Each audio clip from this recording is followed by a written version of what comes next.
kami berdua, begitu makanya saya ajak istri saya, gimana kami berdua itu dulu ngalami masalah keuangan yang akut, begitu. Kanker akut, kantong kering akut, begitu ya. Benar-benar akut, utang kami ratusan juta. Ya, terus kita juga takut melihat masa depan. Ya, blank ke depan gitu ya. Kita bayangin 5 tahun, 10 tahun takut Bapak Ibu. Ya, tapi sejak kami ketemu energi Bapak Ibu, ya, hidup kami mengalami perubahan. Nah, seperti apa kami memanajemen keuangan kami sampai akhirnya kita bisa punya tabungan dan punya aset, Bapak Ibu. Ya, nanti ada di materi financial. Ya, nah, ini saya mau Burina akan cerita Bapak Ibu tentang konsepnya. Ya, kenapa kita membangun bisnis energi dari awal itu bukan sekedar jualan air atau jual mesin, gitu. Kami nggak jual putus ke seluruh tim kami, Bapak Ibu, yang masih bisa kerjasama dengan kami. Ya, jadi kita nggak jual putus, tapi kita bisnis yang jangka panjang. Karena goal kita sama-sama ingin das Bapak Ibu ya. Siapa mau das Bapak Ibu? Ya, silakan Burina. Tepuk tangan, tepuk tangan. Silakan Mas. Tadi saya mau cerita sedikit, mengulas yang tadi. Saya mau nanya nih. Tadi si Pipo membangun saluran pipa sampai berapa lama? Sehari, 2 hari, 3 hari? Bertahun-tahun. Keputusan kita satu hari ini, hari kemarin dulu ya ketika Anda join ya, maupun hari ini menentukan tentang komitmen Anda itu menentukan bertahun-tahun ke depan hasilnya. Jadi ketika kita menjalankan bisnis ini, contoh 6 bulan pertama Anda menggali saluran pipa. Menggali itu kan di dalam. Di luar kelihatan apa? Kelihatan betul sekali Ciki. Berantakan, berserakan dengan karuan. Anda pernah lihat yang bangunan itu ya? Kalau bangunan lagi dibangun, wah dikasih seng di sini, dikasih pasir di sana, batu di sini, semen di sana, itu berantakan sekali. Ketika Anda mulai membangun bisnis ini, mungkin juga berantakan seperti itu. Nggak nampak, Anda ini ngejar apa sih? Berangkat pagi pulang malam. Tuh ngapain coba, ngejar apa? Nggak kelihatan, 6 bulan nggak ada hasil, terus gimana? Ya kan baru latihan. Latihan presentasi, latihan bikin daftar nama, latihan bikin dream. Dreamnya maaf Bu, dreamnya sudah terkubur 5 tahun yang lalu, 10 tahun yang lalu. Mungkin ada yang dreamnya sudah terkubur 20 tahun yang lalu. Beranikah Anda memanggil impian Anda untuk dikerjakan hari ini, dicapai hari ini? Tadi selain itu dikerjakan bertahun-tahun. Saya mau nanya, kalau misalnya ada yang kerja jam 9 pagi, pulang jam 5 sore, terus punya komitmen mengerjakan bisnis ini dikerjakan kapan? Setiap hari ya. Kalau bisnis dikerjakan Senin sama Kamis namanya? Sudah pinter. Ya.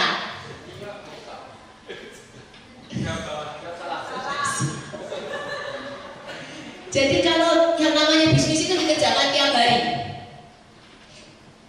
Ketika kita kerja dari jam 9 pagi sampai jam 5 sore misalnya, terus kita punya komitmen mengerjakan bisnis ini 1 kali aktivitas sehari. Jam berapa? Jam 6 sore sampai jam 9 malam. Terus Anda ditanya, Bu, Anda kerja tuh jam berapa toh? Jam berapa mulainya? Jam 9 pagi. Ya, jam 9 pagi masuk kerja ya. Pulang kerja jam berapa, Bu? 5. Ya, itu namanya belum mengerjakan bisnis ini. Oke, gak apa-apa Bu, ini kan latihan, gak apa-apa ya. Nah, kita punya 2 buah pekerjaan. Berapa? 2. Kenapa? Yang satu ngerjakan impian bosnya, yang satu ngerjakan impian Anda sendiri. 2 buah pekerjaan, dan ini bukan pekerjaan sampingan. Artinya pekerjaan kedua, bukan pekerjaan sampingan itu seperti apa? Pekerjaan sampingan itu ya kalau sempet, kalau enggak hujan, kalau enggak pegel-pegel, kalau enggak linu-linu, kalau enggak lagi berantem sama istrinya, pokoknya kalau lagi mood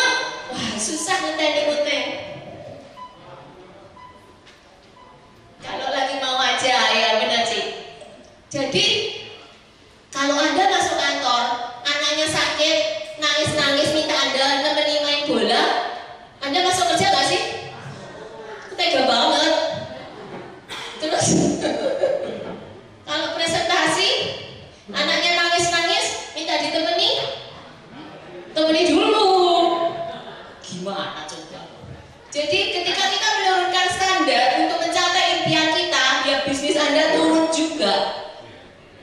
Seperti apa Anda menghargai bisnis ini, demikian juga orang lain nanti akan melihat dan menghargai bisnis Anda. Contoh tadi itu ya, kalau misalnya Anda buka warung, Senin sama Kamis doang.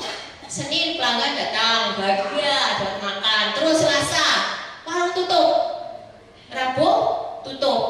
Kamis, buka. Jumat, tutup. Nggak usah genap 2 minggu, sudah diamuk pelanggan. Itu nggak tahu ya, saya tuh datang ke sini, saya tuh kelaparan. Orang cuma mau makan aja kok dadak ngeteni Senin sama Kamis. Kamu tuh kalau nggak niat, nggak usah buka, gitu ya. Lah, berarti kita dianggap tidak niat, benar nggak? Tidak niat menjalankan bisnis ini. Kalau kita mau kerja, itu ya kita kerjakan setiap hari. Namanya kenapa? Niat. Katanya punya impian, masa kalah sama mood gitu ya.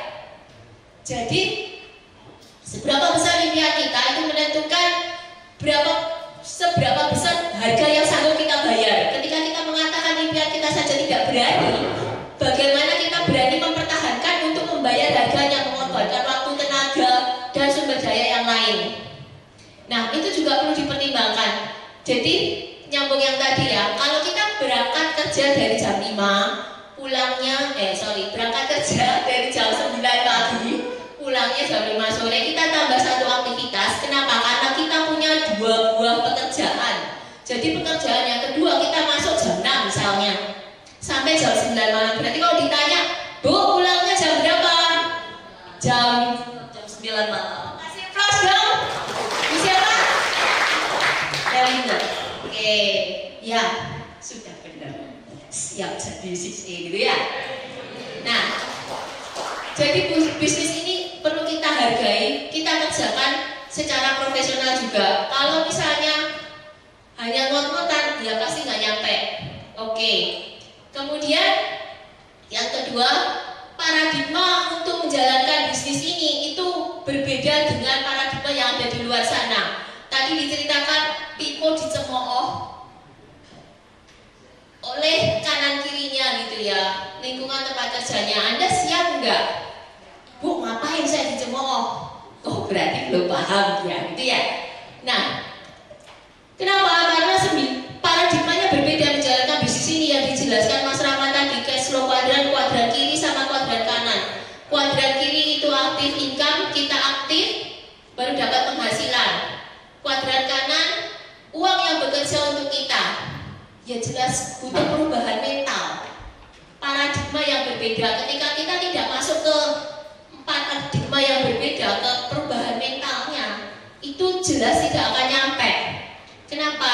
Pada kenyataannya, dari bukunya Robert Kiyosaki, bestseller internasional 7 tahun, itu beliau mengatakan 95% uang beredar di dunia hanya dikuasai 5% penduduk dunia. 5% uang beredar di seluruh dunia dikuasai 95% penduduk dunia. Anda mau yang 5% apa 95% gitu? 5% berarti kelainan loh, karena 95% di dunia nggak seperti itu. Ya benar kan? Minoritas, kelainan. Kenapa? Karena Anda punya impian, Anda kejar impian Anda. Anda berani nggak mempertahankan kelainan itu? Orang sudah kerja jam 5 pulang, harusnya kan sama keluarga. Itu kan waktu buat keluarga, capek-capek. Ngapain kok berangkat kerja lagi pulang jam 9 malam? Kayak nggak punya keluarga aja. Jawabnya gimana? Justru karena saya punya impian buat keluarga saya ingin merubah masa depan keluarga saya kerjakan bisnis itu. Oke, sekarang dari saya kembalikan ke Pak Tony. Ya, itu namanya pemberdayaan dan kolaborasi. Ya, Bapak Ibu, ya, kenapa penting slide video tadi? Video ini yang 10 tahun lalu ini video lama banget. Sebagian dari Anda mungkin sudah pernah lihat video ini udah kata, ya, apalagi yang dulu pernah ikut elemen temannya T, bahkannya S, sudah dulu di pertemuan, gitu ya.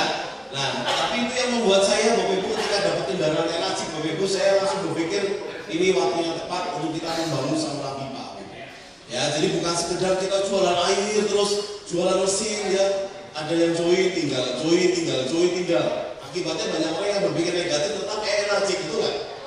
Ya, yang harus kita lakukan adalah selama orang yang masih bisa bekerja sama, kita bisa atur waktunya, kita akan membantu mereka sampai berhasil tuh. Ya, itulah kenapa ada datang di pertemuan. Kenapa ada training pertemuan yang diselenggarakan 5-1 Team dan 5-1 System Indonesia dari first class bootcamp nanti dari 0A, terus kemudian step berikutnya second class bootcamp, nanti ada leadership advance weekend, nanti ada pertemuan kemudian 6A weekend, seperti itu. Jadi step-stepnya itu ikuti aja Bapak Ibu. Ya, nah berikutnya Pak slide. Nah, sore ini kita akan belajar Bapak Ibu, bagaimana kita mengatur keuangan kita. Ada hubungannya Pak dengan sesi pertama, sangat ada hubungannya. Karena kita mau pindah kuadran Bapak Ibu. Ya, kuadran dari employee ke self employee menjadi kuadran business owner. Ya, dokternya cantik ya Bapak Ibu ya. Karena istri saya bukan dokter, jadi saya ambil aja di internet. Nah, ya biar seger gitu ya. Oke, yuk kita mengatur keuangan. Berhasil mengatur keuangan artinya Anda berhasil mewujudkan masa depan Bapak Ibu sekalian. Berikutnya Pak, slide. Ya, ini Warren Buffett ya, salah satu orang terkaya di dunia. Dia mengatakan gini, pertanyaan, apakah Anda mau bekerja seumur hidup? Siapa yang mau bekerja seumur hidup? Angkat tangan. Gak ada ya? Siapa yang mau bekerja dalam jangka waktu tertentu dan menikmati hidup Bapak Ibu semua? Ya? Gak ada Bapak Ibu orang yang mau bekerja seumur hidup. Karena kita hidup bukan bekerja terus, betul nggak? Tapi nggak semua orang tahu kendaraannya Bapak Ibu. Nggak semua orang tahu caranya gitu. Mereka nggak punya kendaraan dan nggak punya caranya. Akhirnya mereka bekerja seumur hidupnya. Bahkan pensiun, setelah pensiun masih kerja lagi. Suatu hari saya ke perjalanan ke Pangkalan Bun di Kalimantan, Ibu. Satu pesawat ya di sebelah saya itu maaf ya, anggota TNI Ibu. Saya tanya ngobrol dengan beliau, ya Pak, mau sudah masih kerja atau udah pensiun Pak? Sudah pensiun. Ya, ini berarti tengok keluarga Pak ya. Enggak Pak, saya masih kerja di perusahaan swasta di kebun sawit. Kenapa? Anaknya 3, ada SD, SMP, dan SMA. Semuanya belum mentas gitu. Padahal beliau udah masuk masa pensiun. Ya, nah saya percaya Bapak itu kalau tahu kendaraan energi dan tahu caranya, dia pasti jalankan. Tinggal dia lewati prosesnya mau nggak? Ya, banyak di sini kok.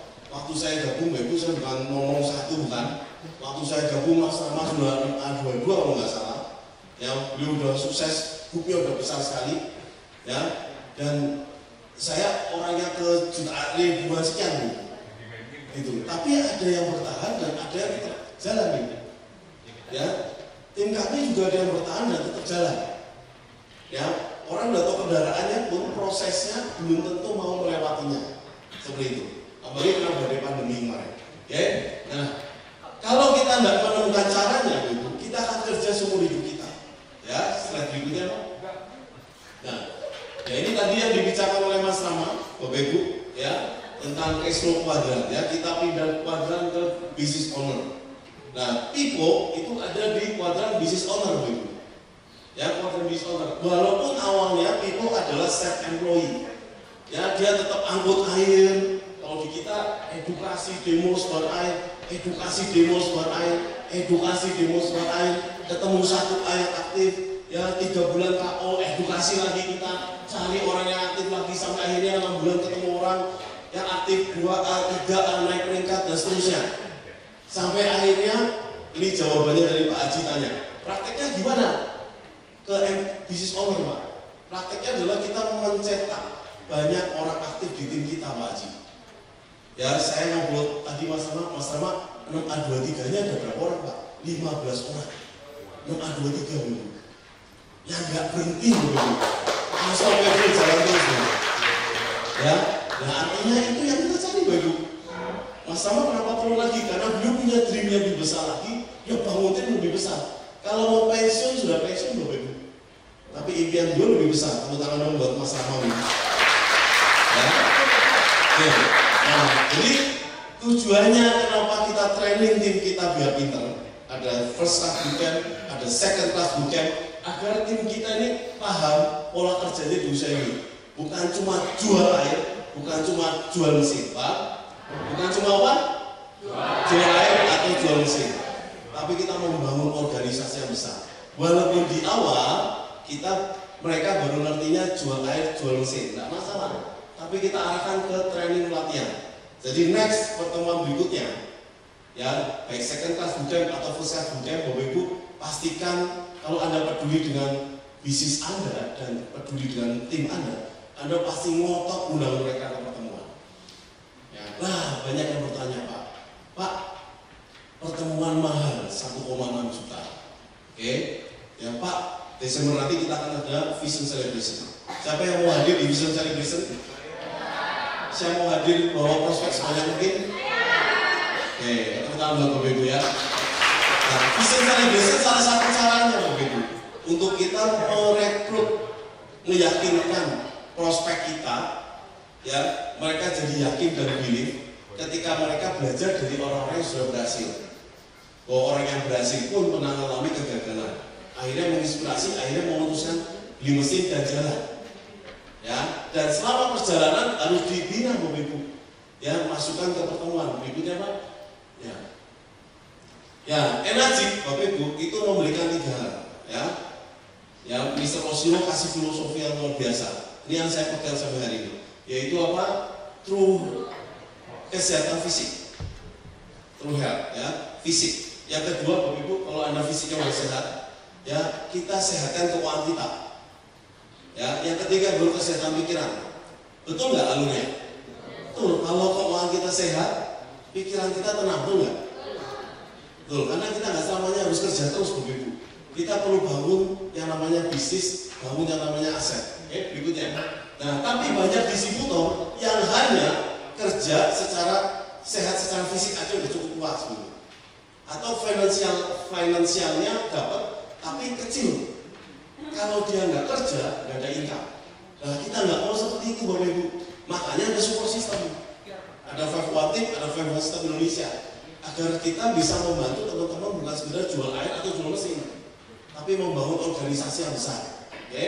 Nah, perbedaannya antara orang kaya ya dengan orang miskin ya bukan hanya di income yang diperoleh, tetapi bagaimana cara mengelola uang.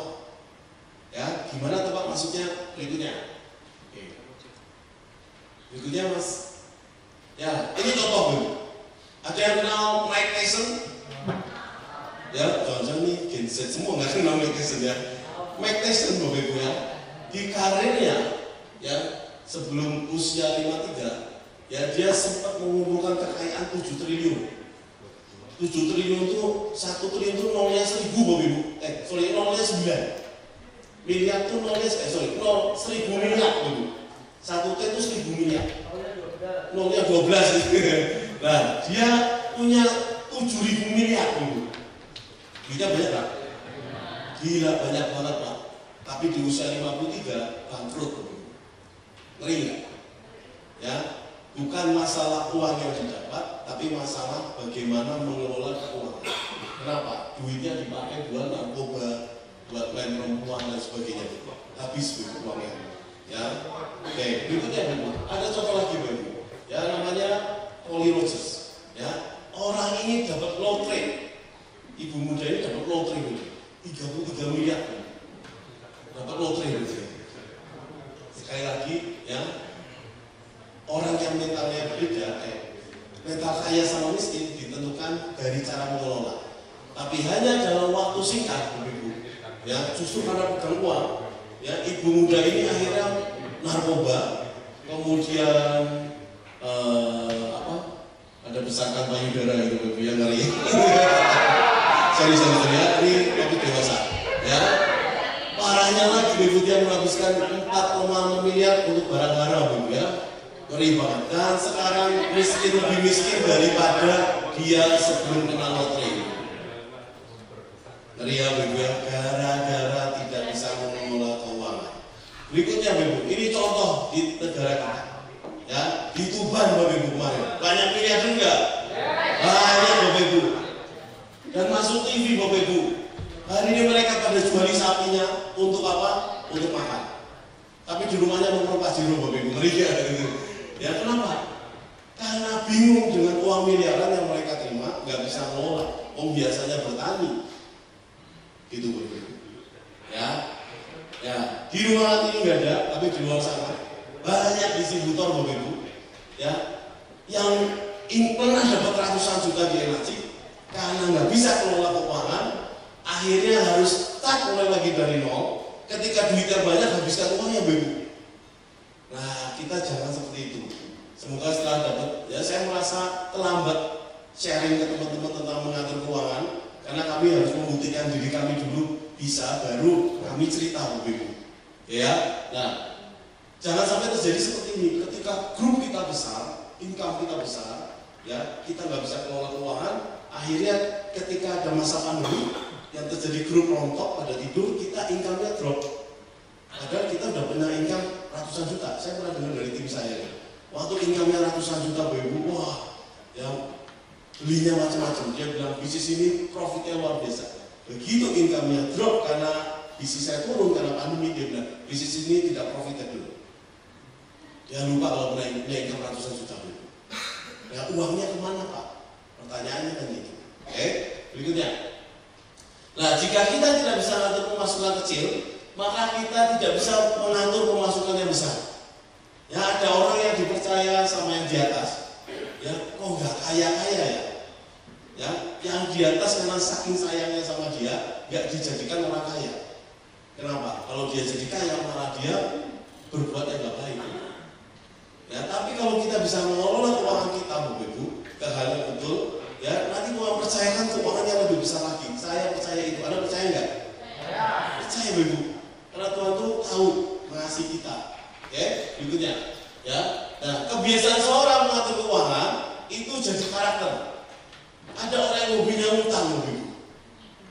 Ya, kalau ngutang tuh gampang banget. Dari yang kecil, dari 100.000, 200.000, ngutang lama-lama besar Bapak Ibu jadi karakter. Itu saya pernah ikut seminar, ya kartu kredit Bapak. Ya dulu sebelum saya ngaji gitu ya, cari modal kartu kredit, saya datang ke seminar, ya di suatu seminar itu pada sharing, Pak, wah saya habis ngembang kemarin 1M, edan Bapak ya, terus sebelahnya, wah kecil Pak, saya habis ngembang 5M, ya 3 bulan saya keluar muntah-muntah Bapak Ibu, saya pindah ke komunitas yang lain. Kenapa? Nggak cocok sama saya Bapak Ibu. Ya kenapa? Karena masuknya mereka mindset udah salah gitu. Punya uang ya untuk ngutang seperti itu. Paham ya? Utang diblokir gitu. Nah itu yang nggak baik Bapak Ibu. Ya karena nggak bisa ngatur keuangan, jadi karakter. Berikutnya, oke. Nah manfaat perencanaan keuangan pertama, mengenali kondisi keuangan saat ini plus atau minus. Semua sudah terima Bapak Ibu? Oke ya, lihat depan dulu ya, nanti saya ajari cara pakainya. Kedua, sesuaikan gaya hidup dan kurangi resiko berutang. Kalau kita tahu ya manfaat memanage keuangan, kita tahu kita lagi minus atau plus. Ya, yang kedua kita tahu gaya hidup kita harus seberapa tinggi. Ya kalau income kita belum banyak, gaya hidupnya belum 10 juta sebulan, ya gaya hidup kita yang biasa-biasa aja. Kalau belum 100 juta ya gaya hidup kita yang biasa-biasa. Ya. Terus yang ketiga, memantau pengeluaran, mampu membedakan itu keinginan atau kebutuhan. Ya, ini need atau want. Ini kebutuhan kita atau keinginan kita. Ya, contohnya apa nanti? Ya, berikutnya, memberi motivasi berapa besarnya uang dan kebutuhan untuk tujuan finansial kita. Kita ke depan ini mau seperti apa tuh kehidupan yang kita capai? Ingat, ada 10 tujuan dalam hidup kita. Di setiap pertemuan kita baca ini tuh, baik vision day maupun project meeting. Ya, kelima, melindungi masa depan. Berikutnya apa? Nah, resiko apa yang kalau kita tidak merencanakan keuangan? Pertama, impian kita tidak akan terwujud. Ya, bekerja keras 10 tahun dari NACIP, tapi impiannya nggak ada satu pun terwujud. Karena kita nggak bisa ngatur keuangan. Ya, yang kedua, stres ngelola keuangan. Oke, ya karena antara pemasukan dan pengeluaran lebih besar pengeluaran. Ya, berikutnya tidak bisa menafkahi keluarga. Ya, keempat, bekerja terus menerus masalah investasi. Ya, banyak orang yang punya uang, ya begitu masa pandemi malah kena robot gedek, Bapak Ibu ya. Robot trading habis banyak, Bapak Ibu. Ya, investasi yang nggak jelas. Memang dapatnya awalnya 10% sampai 30%. Ya, tapi begitu scam hilang. Saya bisa cerita ini karena saya pernah kena, Bapak Ibu ya. Ya pas megang uang, waduh, kena Bapak Ibu, 150 juta. Ngeri kan Bapak Ibu? Ya, makanya begitu ada penawaran seperti itu lagi, saya udah nggak mau dulu, saya langsung ngeblok dulu.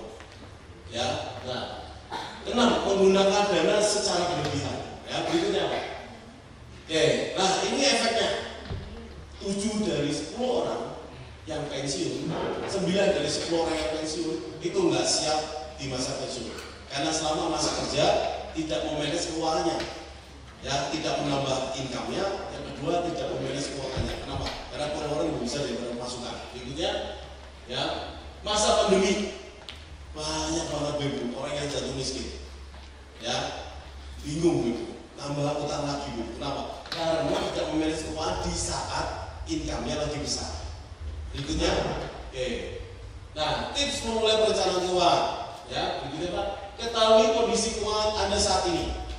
Ya, berikutnya, ukur kesehatan finansial Anda. Nanti kita ukur sama-sama. Ya, berikutnya. Nah, yang paling sederhana adalah Bapak Ibu cek. Ya, ini saya anggap Bapak Ibu semua udah besar ya. Kita ngobrol apa adanya. Ya, income Anda saat ini lebih besar dari pengeluaran atau lebih kecil? Ya, jawab diri Anda, ya, atau income-nya lebih kecil dari pengeluaran. Ya, Pak, income saya belum gede, Pak. Ya, artinya kita mesti kerja lebih keras, gitu. Paham ya? Oke, berikutnya. Nah, ini contoh, Ibu. Ya, ini saya lakukan sampai income saya hampir 100 juta. Saya baru nggak melakukan detail ini. Tapi dari awal saya tulis detail gini. Sampai beli kacang hijau aja saya tulis Bapak Ibu ya. Beli merica, terus beli obat, beli apa ya, terasi masuk tol, saya tulis Bapak Ibu semua. Ya motor saya tulis semua, ada 60.000 beli kacang hijau, beli bakso saya tulis Bapak Ibu. Ya istriku akunting saya lulusan sarjana seni, yang penting mana yang sarjana seni mana? Ya saya punya catatannya Bapak, dan saya masih simpan. Itu. Jadi saya tahu pengeluaran saya sebulan itu berapa nih? Oh 3 juta sebenarnya. Oh 5 juta bulan ini. Ya. Dan itu buat budget bulan depan. Oke, berikutnya. Nah, ini cash flow-nya arus kas. Ya, ini Bapak Ibu perlu ngerti. Ya, nggak usah dicatat tapi Anda ngerti. Kalau kita dapat income, ya, kalau kita mentalnya orang miskin, tanda kutip mental ya, yang dikeluarkan terus berikutnya Pak, semua income itu masuk ke liabilitas, langsung dikeluarkan. Untuk apa? Berikutnya, ya untuk gaya hidup. Berikutnya dibuka semua, makan di resto mahal, ganti handphone, beli baju mahal, beli sepatu mahal, beli jam mahal, ganti motor atau mobil. Gitu. Ya, ini arus kas orang yang mentalnya miskin. Begitu punya uang langsung keluar semua. Habis akhirnya nggak punya kas. Ya banyak atau banyak di sekitar kita, banyak Bapak Ibu. Ya tadi Mas Rama cerita betul banget. Kita 6A dapat 20-30 juta. Ya hati-hati dicek pengeluaran kita berapa. Ya berikutnya. Oke, ini arus kas tipe orang kedua, yaitu arus kas mental orang kaya. Ya begitu dapat pemasukan, yang dia bangun adalah asetnya. Pengeluarannya sudah ditentukan. Sisanya dia masukin aset, bangun bisnis energi lebih besar. Ya, kemudian punya tabungan, properti produktif, mau beli emas juga boleh. Jadi saya ngobrol sama Mas JJ punya cara bagus. Setiap kali tim beliau closing mesin, mau di jalur 1A, 2A, ya beliau arahkan untuk beli emas 1 gram. Ya, di Pegadaian. Mana Mbak Nisi? Ya, kalau fisik 1 gram 100 mesin kan 1 gram kan kecil-kecil ya. Beli nabung emas Bapak Ibu. Nggak dapat fisiknya tapi nabung emas. 1 gram berapa? 1 juta. Ya setengah gram, jangan semua 1 juta ya nanti habis buat tabungan. Setengah gram misalnya nabung Pak setengah gram. nanti nggak terasa 10 mesin, 100 mesin udah punya emas kan Ibu. Paham ya? Itu bagus Ibu. Ya. Wah, nabung emas nggak kepikiran ya. Cuma nabung aja kan kena inflasi. Tapi kalau nabung emas setengah gram, 100 mesin total setengah gram kali 100 mesin jadi berapa? Jadi 50 gram. Itu bentuknya keluarnya jadi fisik gitu. Ya, tepuk tangan buat ngasih idenya kan. Ya. Nah, ini prioritas negara. Ya, hidup kan. Jangan cuma gadein sertifikat itu tapi mas ya. Nah, nanti ada pos-posnya. Ibunya ya gaya hidupnya sederhana Ibu. Saya punya kenalan Ibu namanya Pak Lokengho. Ya, kalau Anda di dunia saham tahu. Saya pernah belajar sama beliau sampai Surabaya. Handphonenya itu Nokia kecil gini Ibu. Tapi asetnya 2,5 triliun. Anaknya 2,5 triliun. Dia mau beli rumah mana tinggal jual sahamnya selesai. Seperti itu. Dan dividen dari perusahaan saham yang dia beli ya setahun dividennya 30-40 M dari dividennya aja. Sadis itu. Ya, mobilnya Corolla lama. Itu terlalu ngirit sih menurut saya gitu ya. Tapi rumahnya gede banget gitu. Rumahnya besar. Handphonenya cuma handphone Nokia kecil yang lama. Nggak iPhone Bapak yang 15 juta. Ya, karena tipikal old school itu ya Bapak ya. Berikutnya ya. Oke. Nah, berikutnya apa? Ya, mulai membuat tujuan keuangan. Yang ketiga, tips memulai perencanaan keuangan. Berikutnya. Ya, berikutnya Pak. Ya, ini tujuan keuangan kita Bapak Ibu. Dibuka semua Pak, penghasilan tambahan. Anda tentukan dulu Bapak Ibu. Anda ingin beli kendaraan kapal, biaya kesehatan, rumah idaman, tanah suci, pendidikan anak, perjalanan wisata, Bapak Ibu, tabungan masa pensiun. Berikutnya, ya membagikan keluarga. Ini tujuan kita, tentukan dulu tujuan kita Bapak Ibu. Kalau kita nggak punya tujuan, kita kerja nggak akan ngotot Bapak Ibu. Ya mungkin hari ini tujuannya untuk bayar utang, nggak apa-apa. Begitu utang lunas Bapak Ibu, Anda naikin lagi tujuannya. Ya beli kendaraan, mobil yang bagus, ya yang standar, mau saya mahal kayak 500 juta nggak perlu gitu. Ya naikin lagi tujuannya setelah dapat, sehingga kerjanya semangat, ya rajin. Oke, berikutnya. Ya, berikutnya Pak, berapa? Next. Ya next. Susun rencana keuangan, ya keempat naikkan sumber income, dan yang kelima evaluasi. Berikutnya. Oke, yuk sehatkan kondisi keuangan kita. Berikutnya Pak, dibuka semua. Ya, sekarang saya ajari Bapak Ibu satu-satu. Jujur ditulis di kertas. Ya. Berapa hutang Bapak Ibu saat ini? Ditulis di kertas. Nggak usah ngintip ya. Nah, belakangnya boleh. Ya, terima kasih, sorry. Ya, ada kertas yang di sini. Ya, list daftar hutang. Ya, tapi ini jangan diisi, baliknya yang diisi. Karena ini ada caranya di sini. Ya, ya, ada tulis Bapak Ibu hutang Bapak Ibu. Ya, ada berapa jenis hutang? Misalnya, aku pinjam uang ke si Andi, saya hutang kur mau beli mesin. Saya ada KPR, tulis dulu semuanya. Sudah? Ya, Anda pinjam utang ke BPR, ya, tulis dulu semuanya. Nggak usah malu-malu Bu, kita belajar keuangan. Ditulis semuanya, ya. Kolomnya ada 10, nanti ternyata Anda ada 15, ya apa-apa Bapak Ibu ya. Ternyata utangnya banyak banget setelah saya nulisnya. Kadang-kadang kita sering melupakan hutang kita Bapak Ibu ya, biar nggak stres. Sekarang kita belajar untuk menulis hutang kita. Waktu saya kenal Enacik Bapak Ibu, saya tulis hutang saya Bapak Ibu. Hutang kartu kredit A, kartu kredit B, nanti saya tunjukin fotonya Bapak ya. Ternyata hutang saya banyak banget gitu ya. Oke, ditulis Bapak Ibu. Ya.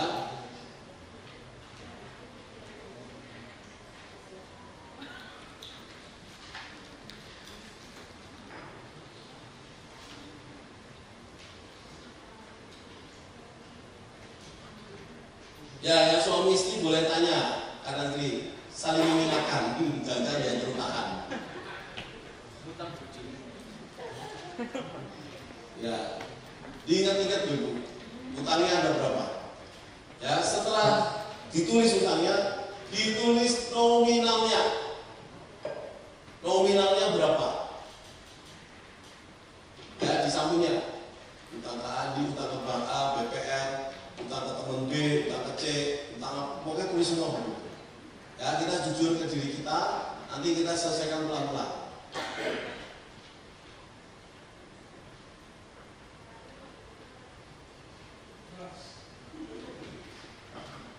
Ya, pokok hutangnya berapa? Ya. Terus sampingnya Bapak Ibu, minimal Anda bayar per bulan berapa? Ya, minimal Anda bayar per bulan berapa? Misalnya ya, Anda punya utang SIN, ya, SD5 5 tahun, ya, kur 1 juta per bulan ditulis. Utang modal kerja, dulu di usaha yang lama ditulis. Dulu saya nulis utang saya di kartu kredit, saya tulis gitu. Semua kartu kredit yang ada utangnya saya tulis. Yang bisa saya lunasi mana, yang saya harus gestur lagi yang mana. Nah, itu saya punya catatannya. Minimal bayar berapa? Ya. Terus berapa lama harus selesai? Ya, kolom 1, 2, 3, 4, kolom 4. Berapa lama harus selesai? Ya, kur 5 tahun, sudah jalan setahun. Oke. Kredit mobil sudah jalan berapa lama? KPR rumah sudah jalan berapa lama? Harus selesai kapan?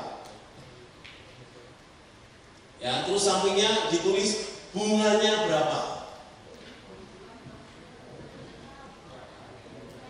Pinjam ke siapa bunganya nggak tahu.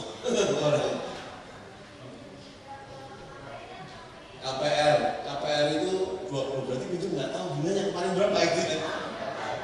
KPR itu di atas 10%, Pak, 12%, kur 6%. Ya, BPR ada 10%. Cicilan masuk investasi, bukan utang, itu investasi. Ya, karena suatu waktu bisa ditabung atau enggak. Ya, sudah atau belum? Oke. Yang utangnya lebih dari 5 item bulan utang. Yang di bawah 5 jenis utang.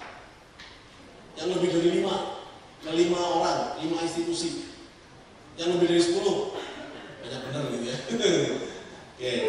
Ya, sekarang Bapak Ibu, Anda pakai ini. Ya, diurutkan dulu yang bunganya paling besar di atas. Yang bunganya paling gede di atas. Yang bunganya paling kecil di bawah. Ya, di sini, di kolom ini. Makanya tadi ini jangan dipakai dulu. Ya, yang bunganya paling kecil di atas, yang bunganya paling besar di atas, yang paling kecil di bawah. Tujuannya apa? Kita punya goal itu lunasi dulu yang bunganya paling besar. Utang pinjol. Itu mengerikan dulu ya. Dan hasil survei kemarin saya baca, ya banyak guru-guru yang punya utang pinjol. Karena saking gampangnya, hanya dengan sentuhan jari keluar 5 juta. Ya. Begitu nggak bayar jadi 15 juta. Ditulis nggak apa-apa Bapak Ibu. Oke?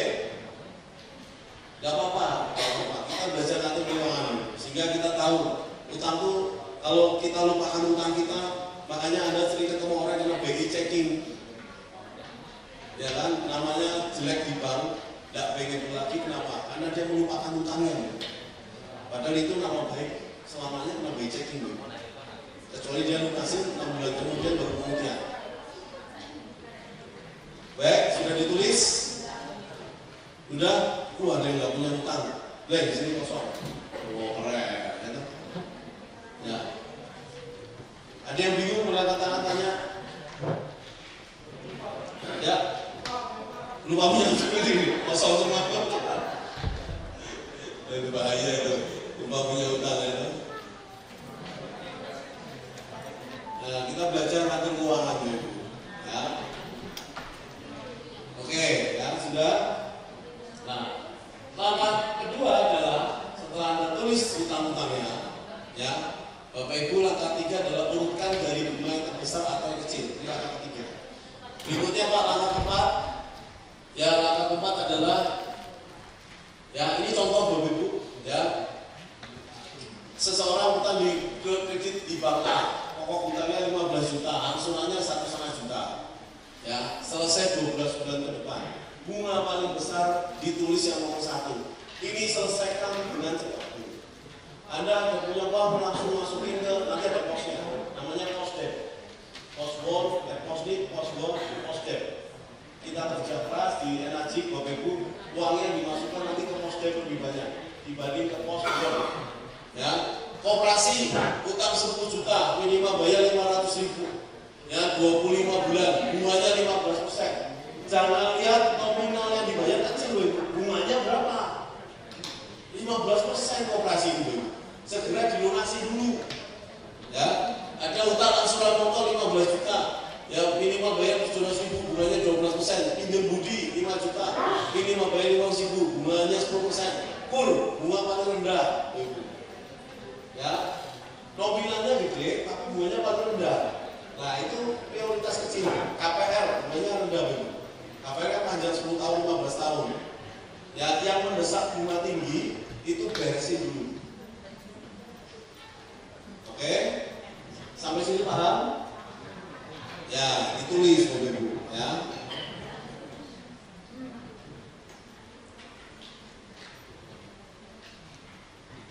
Ya, waktu saya memulai ngaji Bapak Ibu, prioritas utang saya lunas itu kartu kredit. Karena sebulan 1,5%. Setahun bisa sampai 18% bunganya. Prioritas utang saya kartu kredit. Ada yang saya bereskan dari komisi energi, ada yang harus saya gestur lagi. Gitu. Kenapa? Karena komisinya habis, saya gestur lagi itu untuk utang lain, untuk utang yang satunya, sampai semua utang kartu kreditnya lunas. Gitu. Ya. Nah, berikutnya, nah ini contoh waktu saya bereskan utang kartu kredit. Oh, utangnya banyak kok. Ada yang 25 juta, ada yang 40 juta. Ini utang banyak banget, Bu. Waktu saya lihat, wah, buku saya rajin banget, tulisannya banyak ya.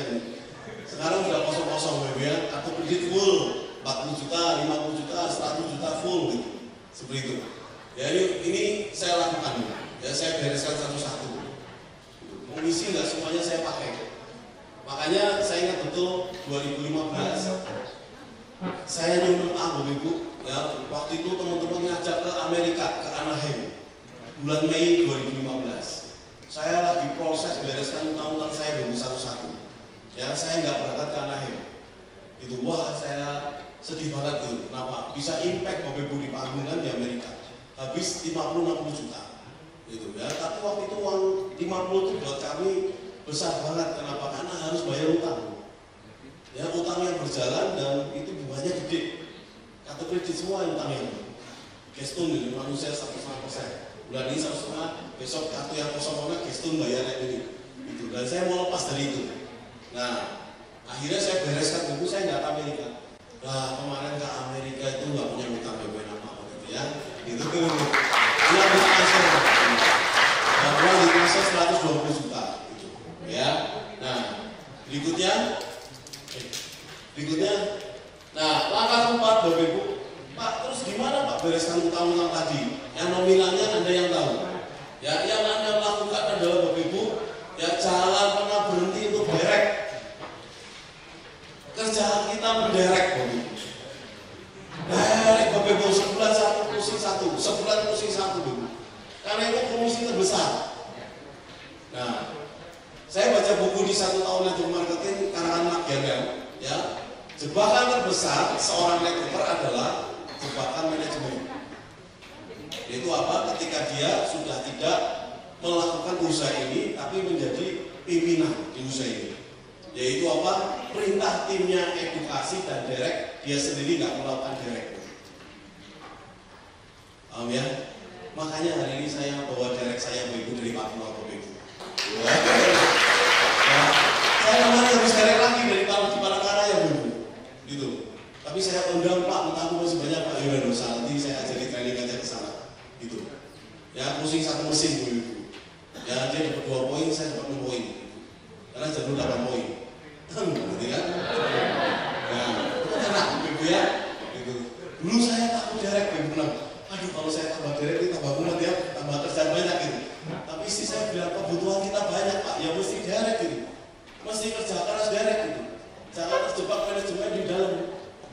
4A, 3A, 5A, timnya udah mulai gede, di pertemuan ditepuk tangan, apalagi kalau 6A penyakit Bapak Ibu, 6A, 6A2, 6A22, ya.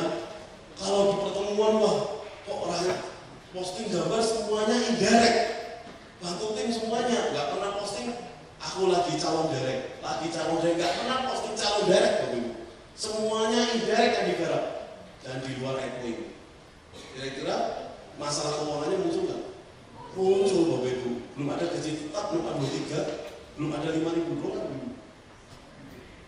Ya waktu saya sadar saya harus derek, saya bangun derek, dapat 4 poin, dapat 5 poin, dapat 6 poin Bapak Ibu, di luar gaji tetap. Jadi hari ini kami hidup dari equity. Ya, kami hidup dari equity. 10.000 dolar yang kami nabung Bapak Ibu, nggak kami pakai gitu. Ya buat beli nomor lagi gitu. Semoga ya, lagi mikir lagi cari lokasi tapi ya pusing kang motor aja dulu jalan ya, tapi kami hidup dari ecoin Bapak Ibu ya, yang 10.000 dolar kami tabung. Hari ini saya lagi ngejar double rank lagi 6A2 dan 6A2. Kemarin dari 6A2 sudah dapat money, saya bocorin ya, per bulan 25 juta. Ya, saya tabung lagi, saya hidup dari poin, bukan dari moli. Gitu. Makanya kami kerja terus Bapak Ibu. Gak ada waktu kosongnya Bapak Ibu. Kami kerja sampai seminggu tepar, suara hilang gitu ya. Untung acara ini suaranya muncul lagi. Nah, jadi kedua besarkan derek Bapak Ibu. Ya, kedua, ya kalau Anda punya income besar 10-20 juta, cek itu dari derek Anda atau dari indirect. Kalau itu dari derek, berarti Bapak Ibu belum boleh untuk nambah aset atau gaya hidupnya naik. Beli mobil baru Pak, posting sejenak habis itu bingung izinnya. Posting mobil baru, begitu izinnya. Ya, 2017, saya start 2014. Ya, waktu itu teman-teman di 2016 kata lama ya. 2016 sudah ganti mobil Bapak Ibu, ada tim saya ganti BMW putih. Yang ada ganti CR-V ke pertemuan tuh naik BMW CR-V. Saya datang awal naik Avanza Bapak Ibu ya, yang sudah saya pakai 10 tahun. Saya pakai di depan sendiri gitu. Mereka bilang, Pak ganti Pak mobilmu Pak, izin aku apa itu bawa Avanza. Ya, waktu itu saya 6A2, saya naik 6A22, ya, saya bangun 6A2 lebih besar lagi. Income saya di 6A22 waktu itu sudah 80-70 juta, terus naik 6A22 hampir 100 juta. 90, 100, 120 juta yang begitu saya kumpul Bapak Ibu, yang saya bayar cash CR-V 500 juta Bapak Ibu, dan hari ini mobilnya ada Bapak Ibu, gak saya jual ya, gak saya jual mobilnya yang ganti BMW dan CR-V teman saya sudah ganti mobil yang lain Bapak Ibu, gak tahan cicilnya Bapak Ibu ya, BMW 600 juta cicilan itu berapa Bapak Ibu? Cicilan bisa 40 juta sebulan, habis komisi buat nyicil, dijual juga Bapak Ibu ini. Begitu keluar showroom mobil turun 20%. Dijual cuma harga berapa? 450. Ngeri kan? Itu. Mobil yang saya beli 2017 sampai hari ini masih ada, saya nggak jual. Karena lunas belinya Bapak Ibu. Itu. Paham ya? Nah, tahan dulu Bapak Ibu. Tahan dulu gaya hidupnya. Dan cek kalau punya income, itu income dari ke perkembangan tim atau dari direct. Ada tim saya Bapak Ibu, ya jago derek Ibu, 40 juta, 50 juta sebulan. Saat bisa derek, beli rumah 4,3 M. Saya kaget gak konsultasi ke tim saya lain Ibu. Dikompori malah suruh beli rumah 4,2 M Ibu. Biar dia kerja keras Ibu. 6 bulan rumahnya dijual lagi Ibu. Karena dia ambil DP-nya dari koperasi, dia nambah DP-nya lagi, begitu angsuran 30 juta sebulan, bingung Ibu. Ada orang yang bisa hidup dalam tekanan. Karena dia bilang, Pak, saya ngutang biar semangat kerja, hati-hati Bapak Ibu ya, gitu. Ya, tapi ada orang yang bisa hidup dalam tekanan, Bapak Ibu. Kalau angsuran tiap bulan 30-40 juta atau 50 juta, income-nya 70 juta, ya stres Bapak Ibu, kenapa? Habis buat bayar angsuran kan? Wah, daripada stres akhirnya dijual rumahnya. Akhirnya saya kontrak Bapak Ibu. Emang Bapak Ibu uangnya habis kan? Buat yang lain-lain asuransi, buat provisi dan sebagainya. Mending tahan dulu setahun 2 tahun, habis itu baru aja rumah pakai. Tapi itu duit yang dia beli KPR dan itu itu misalnya di KPR memang nggak apa-apa, tapi itu hasil dari income NAJ BEMU, A23 lah. A23 60-70 juta, tambah ekoin 100-150 juta, ada KPR 30 juta kecil. Paham ya? Ya, oke. Ya, jadi langkah kelima, berikutnya besarkan. Kalau Pak, kalau saya tim belum jalan gimana? Sebar air, Ibu. Saya ada fotonya. Sehari saya 200 botol. Kalau sekarang berarti 20 dus. Saya dapat uang dari sebar air itu satu hari 1 juta bersih. Itu sebulan 20 juta. Dari airnya aja bisa buat bayar kartu kredit utang saya, Ibu. Bisa bayar mesin. Gitu. Ya. Nah, kalau belum punya direct ya sebar airnya kencengin. Edukasi yang banyak, Ibu. Babi buta, Ibu, edukasinya. Ya, babi mulai aja ngeri, Ibu beli baju buta ya. Ajak tabrak sini gitu. Kamu babi buta, Ibu. Gitu. Ajar sana ajar sini, edukasi masuk sana. Gak apa-apa. Itu prosesnya. Pak, saya belum dapat direct, gak apa-apa. Kalau dari sebar air 10 juta, 15 juta sebulan. Ya kan, angsuran ketutup. Bisa ikut pendidikan, bisa nabung. Jangan semua income kita dipakai buat biaya hidup. Nah, nanti ada posnya. Berikutnya. Ya, langkah kelima, negosiasikan bunganya, Bapak Ibu. Ya, langkah kelima, yang bunganya tinggi ada negosiasi. Dengan pinjol negosiasi habis, Bapak Ibu. Saya nggak sanggup bayar sekian, saya bisa sanggup bayar sekian. Negosiasi habis, Bapak Ibu. Ya, dengan bank negosiasi bisa kok bunganya diturunin. Ya, namanya migrasi. Kalau ada udah utang 3 tahun, bunga fix, ya misalnya 7%, terus nanti akan naik jadi 12%, itu maju negosiasi ke bank, Pak, saya sanggup bayarnya ke bunga yang sekarang, 7%, migrasi, ya namanya migrasi. Jadi bunganya nggak jadi 12%, tapi ada bayar penalti, nah dihitung, penaltinya berapa, 1%, sisanya migrasi, bunganya nggak tinggi. Yaitu strategi pengusaha, migrasi. Oke? Nah, terus direct, indirectnya besarkan, ya. Ada yang peringkatnya tinggi, masuk 6A2, Bapak, ya. Pak, saya direct aja, Pak. Indirectnya 4 lurus, Bapak. Momentum timnya turun. Ya, direct terus juga salah kalau timnya sudah jalan. Tapi dibagi waktunya antara direct dan indirect, paham ya? Membangun tim dan kerja direct, bagi waktunya, Bapak. Ya, kalau timnya sudah besar ya Anda pasti porsinya lebih besar ke bantu tim. Tapi tetap harus indirect, harus direct pribadi. Ya, 20% 6 hari kerja, misalnya 2 hari untuk direct, 4 harinya bangun tim. Kan di pertemuan, bangun timnya. Meeting, modal meeting, pertemuan vision day, project meeting, seperti itu. Berikutnya, ya yang langkah ke-6 Bapak Ibu, setelah negosiasi Bapak Ibu, bayar hutangnya, alokasikan income tambahan ke hutang yang paling besar biar cepat lunas. Ya, berikutnya,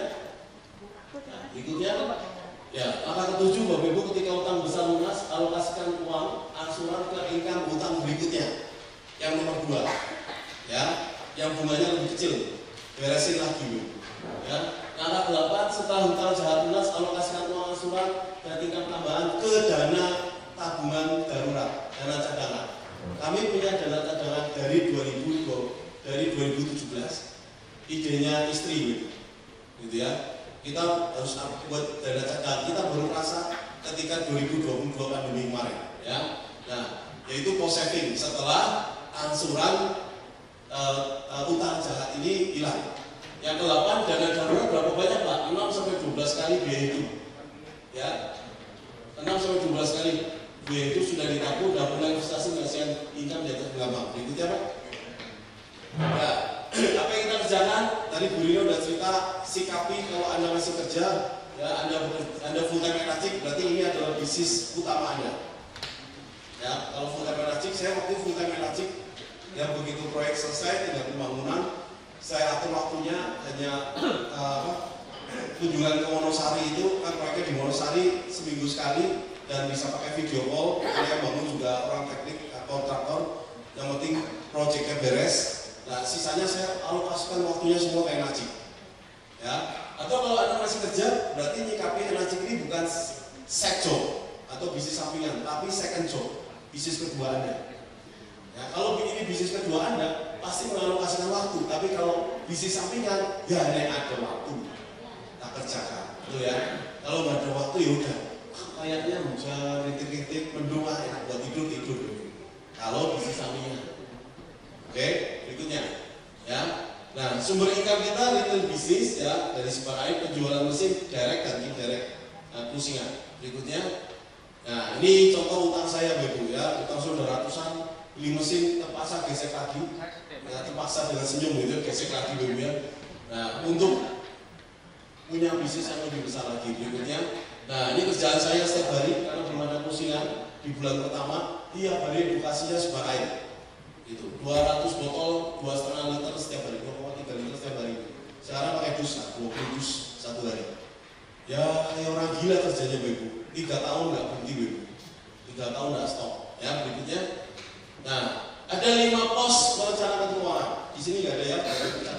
Yang pertama yaitu pos need, pos bond, pos debt, pos saving dan pos investasi. Ya silakan difoto. Ya. Post-it, apa itu post-it? Berikutnya apa? Ya, post-it ini adalah pos. Oh, backspace. Mas Tera. Ya, post-it, pos bond, pos debt, pos saving sama pos investasi. Nah, sudah? Mau kan cepet toh? Ya, yang pertama post-it. Nah, post-it ini apa? Pos biaya hidup sehari-hari. Bayar listrik, beli makan, biaya hidup, ya, kemudian telepon, transport, perbaikan kendaraan. Nah, operasional energi ini masuk post-it. Oke, ini post-it kenapa? Karena ini harus dikeluarkan untuk pengembangan bisnis, bukan diinvestasi, bukan. Ini post-it pengembangan bisnis. Ya, nah, jadi berapa persentase Pak nanti? Oke. Pak, saya mau ganti kosmetik yang lebih mahal, bukan di post-it, post-bond. Ya, post-it itu pos standar. Oke, paham sampai sini Bapak Ibu? Beli infopack, post-it. Ya, beli free chart, post-it. Ya, datang pertemuan, vision day project meeting, post-it. Ya, datang pertemuan first class bootcamp, second class bootcamp, post-it. Ya, datang ke vision celebration, post-it. Ya, bukan post-bond, post-it yang harus dialokasikan. Oke, berikutnya. Nah, post-bond yaitu pos keinginan. Ya, kebutuhan yang tidak mendesak jika tidak terpenuhi tidak mempengaruhi kehidupan kita. Contohnya, beli barang elektronik, ya, ganti handphone, laptop, makan di luar kafe. Biasanya makan warteg, ya, sekali makan 12.000, 15.000. Sekarang makannya sekali makan 30.000, Ibu. Ada tim saya gitu Bapak Ibu, sekali makan 600.000. Kebetulan jalur 4A-nya aktif, sekali pusing 4 poin Bu. Wah, sekali pusing 4 poin dia dapat 11 juta, pusing 3 mesin 12 juta. Langsung beli sepatu harganya 1,5 juta. Istrinya dibelikan sepatu 2 juta Bu. Biar dapat wujud barang katanya. Waduh, mindsetnya salah. Oke, nah, makan di posting yang mahal 600.000 sekali makan, 500.000 sekali makan, ngeri Bu Ibu. Ya Pak, hati-hati loh Pak. Ini nggak seterusnya closing Pak. Di luar point mulai tipis loh Pak. Beli motor gak sih, ada motor, beli lagi motor NMAX 25 juta, sadis dulu. Padahal di rumah ada motor. Hati-hati, ini pos bond, bukan post-it. Ya, oke. Ya, koleksi barang kado ulang tahun. Termasuk ketika Bapak Ibu di sini unik kalau ada jalan ke ngaji, mulai posting komisi, ya akan banyak orang yang mendadak kontak. Halo Pak Adi, gimana kabarnya? Wah, ketoknya kamu sudah sukses ya. Ujung-ujungnya apa? Pinjam duit gitu ya. Kalau sudah gitu gimana nolaknya? Gitu? Nah, ini kalau Anda nggak ada budget di post-bond, Anda kasih seikhlasnya. Kalau perlu memang nggak ada, ya jangan ambil post-it. Jatahnya bayar listrik dipakai pinjem. Pak, tenang Pak, bulan depan tak balikin. Ya, pengalaman saya Bapak Ibu 3 bulan, 4 bulan, 6 bulan kalau nggak ditagih nggak balik. Gitu. Ya, kenapa? Karena mereka nggak punya uang, nggak punya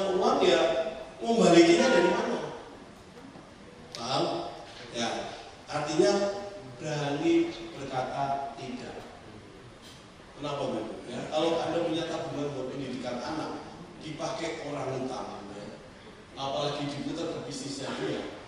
Ya, dan ternyata dia tidak menghasilkan, habis. Saya pernah ada teman, ya, ini belum kejadian setahun lalu, ya. Udah saya kasih tahu, dia ratusan juta Bu. Tenang Pak, bulan tahun depan saya balikin Pak. Gak balik sampai hari ini Bu. Oke, nah kalau nggak ada budget di pos loan ini ada kasih 10% misalnya atau 5% kalau ada income-nya, lead-nya baru banyak ya Anda nggak usah kasih pos loan, benar-benar semua pos lead dan pos tabungan, ya. Nah, jadi kalau Anda orang pinjam, Bapak Ibu, ya,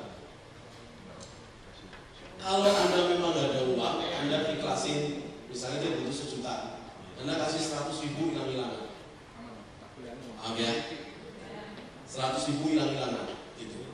Jadi jangan dikasih 1 juta, berarti ngambil dari pos tabungan pendidikan anak, nggak balik masalah di tabungan pendidikan anak Anda. Oke, berikutnya, ya, pos debt yang ketiga, ini bayar utang, ya, dana yang dipinjam yang menyatakan kewajiban bagi si peminjam untuk mengembalikan pinjaman beserta bunga pada waktu yang ditentukan. Ada 2 utang, ya, utang good debt dan bad debt, ya, berikutnya, nah, kita sudah 10 menit, ya, oke. Ya, next. Ya, utang baik, utang untuk keperluan usaha yang produktif, beli mesin, itu utang baik. Ya, kedua, utang untuk keperluan investasi. Ya, nanti kalau utang need-nya, income-nya udah besar. Ya, untuk angsuran rumah, utang baik, tapi lihat kemampuan nyicilnya. Ya, kemudian kendaraan, ya, kalau mampu nyicilnya, lebih baik kalau Mas mengajarkan beli second. 50 juta second tapi cari yang bagus daripada kita tanggungan nyicil, ngumpulin aja. Ya, berikutnya, nah ini utang buruk contohnya, utang konsumtif seperti BHP, spek tinggi, kredit untuk libur, kredit beli barang bermerek sekuritas, dan utang buruk yang sering terjadi di Nasib dan beli mesin kedua untuk tim yang nggak aktif. Nah, pasangin istrinya orang nggak jalan, dibelikan mesin. Anaknya dipasangin, Bu. Saudaranya dipasang, kenapa? Biar rengket, biar ekoin apelnya nggak dapat gitu kan. Pasang, ingat Bapak Ibu, boleh beli, tapi di saat Bapak Ibu nggak punya utang. Ya, makanya kita buka nama kedua tuh di jalur 4A. Itu pun cuma 1 mesin setelah mesin pertama lunas, Bu. Dan itu nama, ya, kalau bisa aktif, kalau nggak aktif berarti Bapak Ibu yang mengerjakan. Jangan buka utang lagi di bawah Bapak Ibu. Di bawah nama kedua, nama ketiga utang lagi. Ke orang yang tidak aktif Bapak Ibu. Ingat utangnya masih banyak yang harus diberesin. Betul? Ya, gitu. Ada kejadian di tim saya gitu Bapak Ibu. Anaknya semua dibeliin Bapak Ibu. Pakai uang utang di saat bisnisnya lagi jalan. Jadi ini anaknya nggak jalan Bapak Ibu. Untungnya sekarang 1 jalan Bapak Ibu. Istrinya nggak jalan. Punya mesin 4, saya kaget Bu. Kok bisa punya mesin 4 ya? Tapi dari utang semua Bu, ngeri. Ya, akhirnya dia kerja untuk bayar utang. Kita mau bebas utang malah harus bayar utang. Kalau baru bisa nama pertama ya nama pertama, nggak apa-apa. Saya bukan nama kedua di jalur A Bu. Karena sampai nama utang uang saya habiskan untuk bayar utang. Gitu. Jalur A baru nama kedua. Sekarang mulai bangun nama pertama dan A6, A24. Sekarang baru bangun nama kedua ke jalur A2, nama ketiga sudah nama A2, nama keempat sudah nama A. Gitu. Ya, tapi kan nggak punya utang. Ya, kita harus jalan ke depan. Biar dapat double income, passive income kan. Nah, segera akhiri lunasi, jangan berhutang lagi karena ingat utang itu habit kebiasaan. Utang itu habit kebiasaan. Paham ya? Oke, berikutnya. Kalau lama-lama sering utang, jadi nyaman Bu, dan itu bahaya. Meledak ketika itu waktu. Ya, pos tempat saving atau tabungan. Ya, dana cadangan 6 sampai 12 bulan, dana tabungan masa depan, kesehatan, asuransi, pendidikan anak, dan dana untuk pensiun. Berikutnya, ini contoh Bapak Ibu, saya buat dana cadangan.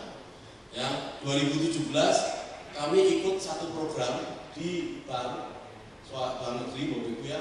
Kalau Anda nabung 12 juta, terus setiap bulan dipotong auto debit 2,9, dapat handphone. Ya, dapat handphone Samsung harga 15 jutaan. Itu handphonenya gratis, kan uang nggak hilang, tapi tiap bulan dipotong.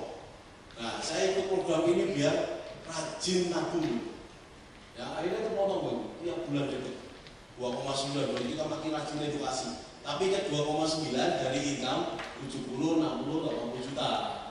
Bukan 2,9 dari income 10 juta Bapak Ibu ya. Langsung pusing nanti positnya ya. Nah, ini total di bawah kemarin 2022 ya Bapak Ibu, akhirnya locknya dibuka, kita punya tabungan 167 juta.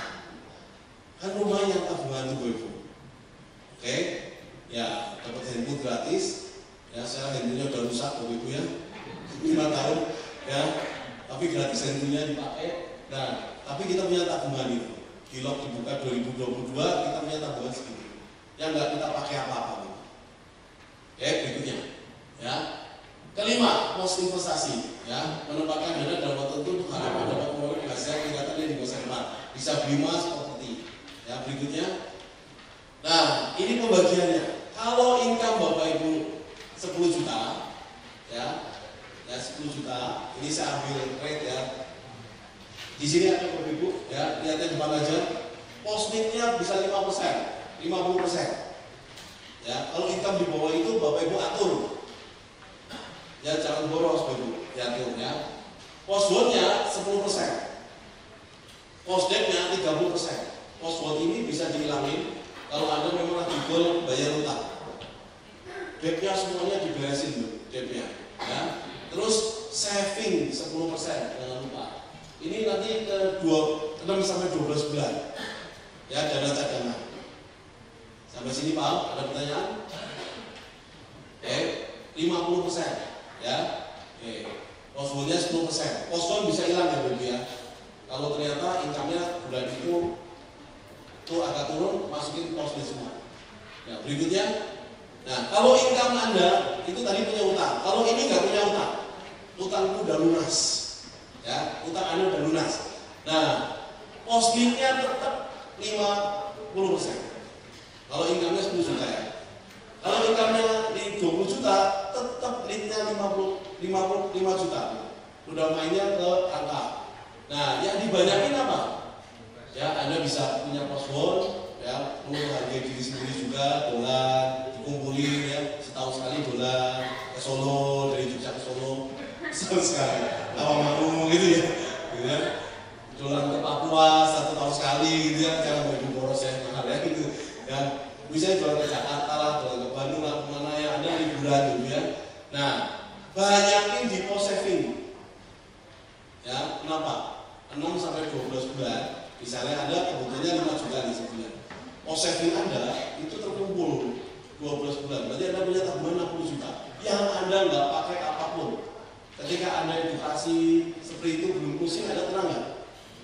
Punya tabungan 60 juta Pak. Ya, 12 bulan aman. Ada pandemi Bapak Ibu.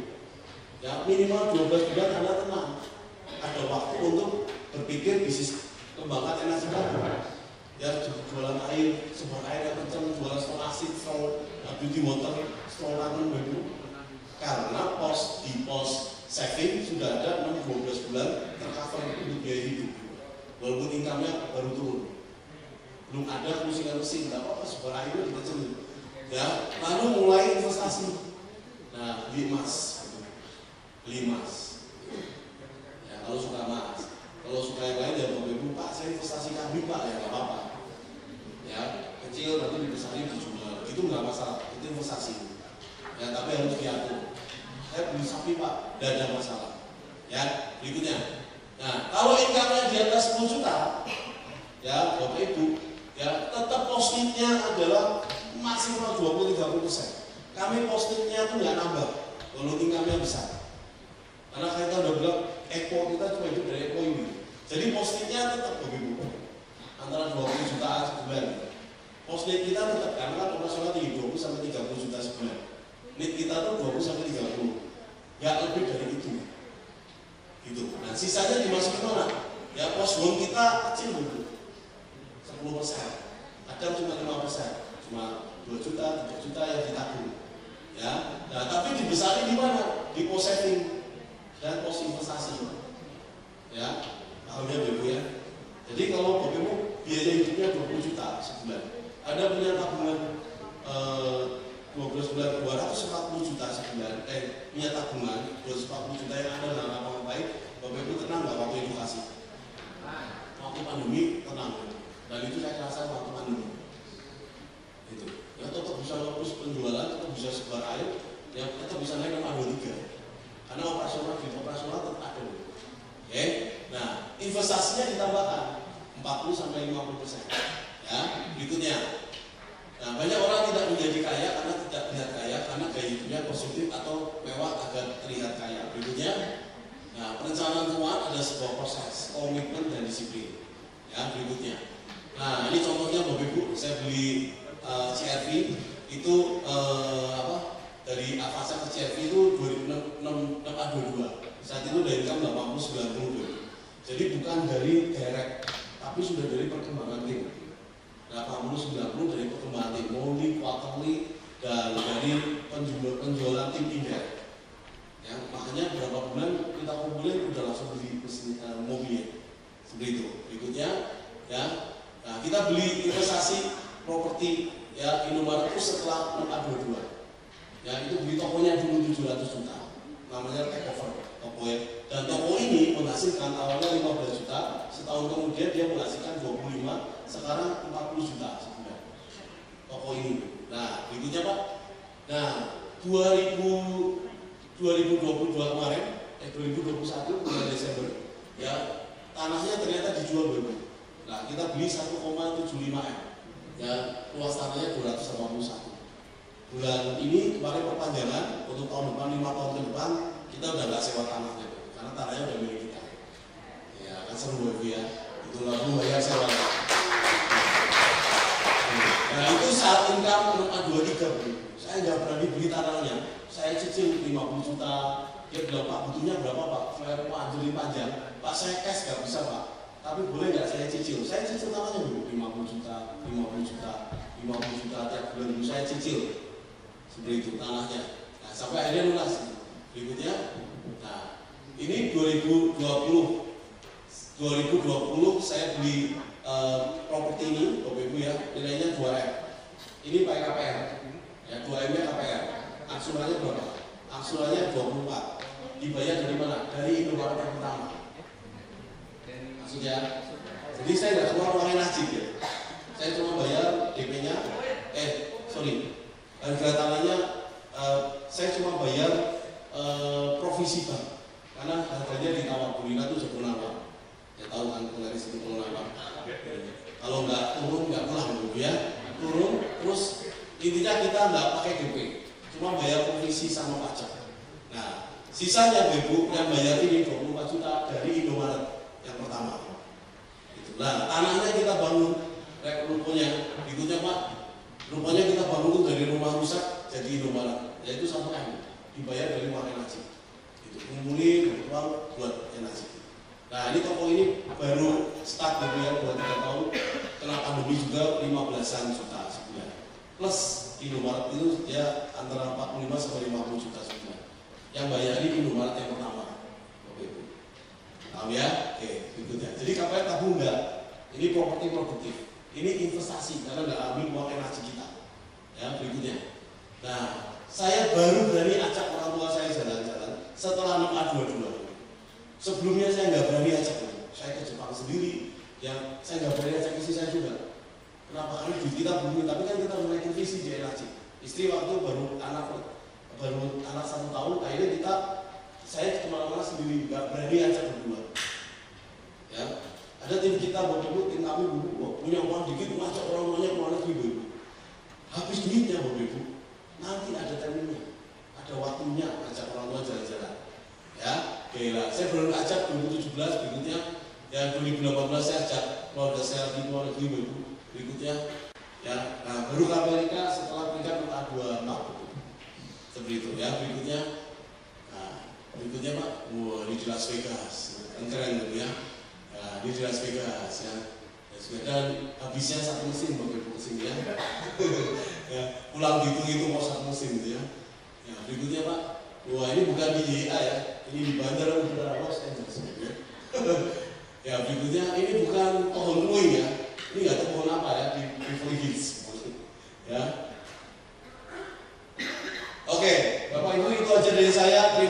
semoga dari saya keputusan keuangan yang baik. Terima kasih Mas Iksan. Terima kasih, bagi tepuk tangan.